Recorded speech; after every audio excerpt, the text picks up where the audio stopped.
दिनों पहले ही छत्रपति संभाजी महाराज की जिंदगी के ऊपर, उनके शौर्य, पराक्रम और साहस के ऊपर छावा सिनेमा रिलीज हुआ।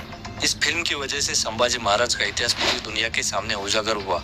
ये मूवी देखते हुए हम सबके रोंगटे खड़े हुए। उनका त्याग, बलिदान, साहस, निष्ठा और इनका हिंदवी स्वराज के प्रति समर्पण देखकर आंखों से आंसू भी आए। कैसे औरंगजेब ने उन्हें पकड़ने के बाद 40 दिनों तक भयानक से भयानक यातना देकर उनकी हत्या की, ये सब उन्होंने कैसे सहा होगा, इसके बारे में हम सोच भी नहीं सकते। छत्रपति संभाजी महाराज को संगमेश्वर में पकड़ने के बाद मुगलों को भी ये भय था कि मराठे कहीं से भी हमला कर सकते हैं और कुछ भी करके वो संभाजी महाराज को छुड़ा के ले जा सकते हैं। और इसी चिंता में औरंगजेब के सरदार मुकर्रम खान ने जल्दी से जल्दी उन्हें आज के महाराष्ट्र के कराड़, बत्तीस शिराला, सांगली, दौंड के रास्ते से उन्हें आज के अहिल्यानगर के पेड़गांव के बोयकोट किले पर लाया गया, जिस किले को पहले बहादुरगढ़ और आज धर्मवीरगढ़ कहा जाता है। 2 दिन में ही उसने 320 किलोमीटर का रास्ता भागते भागते तय किया। इन सब घटना में हमें एक प्रश्न सामने आता है, संभाजी महाराज 40 दिनों तक मुगलों की छावनी में कैद थे। इन 40 दिनों में उन्हें बचाने की कोशिश क्यों नहीं की गई?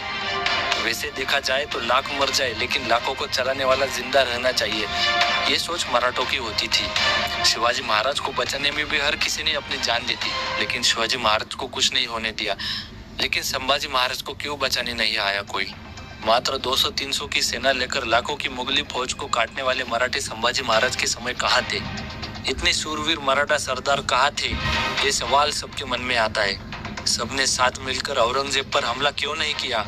दोस्तों, लेकिन ऐसा नहीं है, इसके पीछे भी बहुत सारी वजह है। जिस समय धोखाधड़ी करके संगमेश्वर में संभाजी महाराज और कवि कलश को कैद कर लिया गया, उसी समय औरंगजेब ने उसके एक सरदार जुल्फिकार खान को हिंदवी स्वराज की राजधानी रायगढ़ किले पर आक्रमण करने के लिए कहा था। रायगढ़ किले को लाखों की मुगली सेना ने घेरा बनाया था। कोई भी अंदर नहीं जा सकता और कोई भी बाहर नहीं आ सकता था। एक तरफ हिंदवी स्वराज के छत्रपति और एक तरफ पूरा हिंदवी स्वराज, दोनों भी औरंगजेब की कैद में जा सकते थे। ऐसी स्थिति सामने आ खड़ी थी। जुल्फिकार खान के इस अचानक हमले से हिंदवी स्वराज की राजधानी रायगढ़ खतरे में आ चुकी थी। इसी मुगली संकट से राजधानी रायगढ़ को कैसे बचाए, हिंदवी स्वराज को कैसे बचाए, यही सोच में हर मराठा सरदार, हर मराठा मावला डूबा था। कहीं राजधानी रायगढ़ मुगलों के हाथ न लग जाए। इसी वजह से छत्रपति संभाजी महाराज को मुगलों ने दगा कर कैद कर लिया है, ये खबर मावलों तक पहुंची ही नहीं।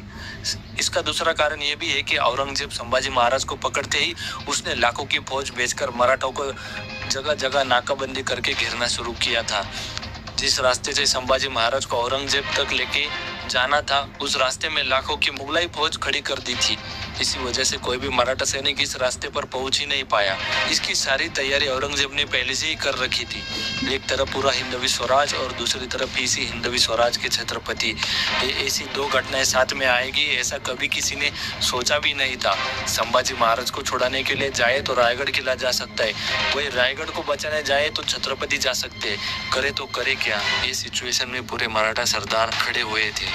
संभाजी महाराज को कैसे छुड़ाए, इसका पूरा प्लानिंग करने से पहले ही मुकर्रम खान ने संभाजी महाराज को औरंगजेब की छावनी पर ले जाया गया, जहां औरंगजेब 5 लाख की सेना लिए खड़ा हुआ था। अब आपके सामने ये सवाल खड़ा हुआ होगा, स्वराज के मावले इतने शूरवीर, बहादुर थे, तो उन्होंने एक साथ मिलकर औरंगजेब पर हमला क्यों नहीं किया? इसका भी जवाब देते हैं। संभाजी महाराज को पकड़ने के बाद उन्हें संगमेश्वर से पेड़गांव के बोयकोट किले पर लाया गया।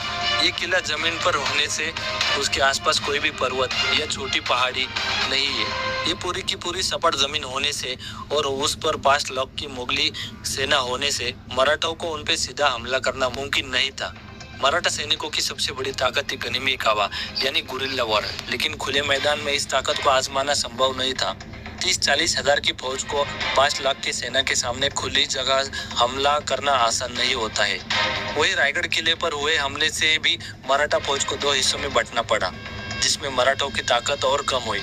अगर ये छोटी सी सेना ने हमला भी किया होता तो 5 लाख की सेना के सामने इनका टिकना थोड़ा मुश्किल लगता था। इसमें मावले भी मरते, रायगढ़ किला भी जाता और पूरा हिंदवी स्वराज भी औरंगजेब को आसानी से मिल जाता। फिर से गुलामी आती, माँ बहनों की इज्जत बचाने वाला कोई नहीं बचता, मंदिर तोड़े जाते, धर्म की हानि होती, न स्वराज रहता न शंभू राजे। खुद संभाजी महाराज ने मृत्यु स्वीकार कर लिया, लेकिन औरंगजेब के सामने हार नहीं मानी। स्वराज बचाने के लिए खुद का बलिदान दिया। मराठों ने भी हर मुमकिन प्रयास किया लेकिन उन्हें बचा नहीं पाए। लेकिन जिस औरंगजेब ने संभाजी महाराज को 40 दिनों तक मृत्यु की यातनाएं दी, वही औरंगजेब को मराठों ने भगा भगा कर मारा। उसे इसी दक्कन की भूमि में दफनाया गया। उसे कभी आगरा वापस जाने ही नहीं दिया। औरंगजेब को मराठों ने कैसे मारा, इसे जानने के लिए इस वीडियो पे क्लिक करें। तब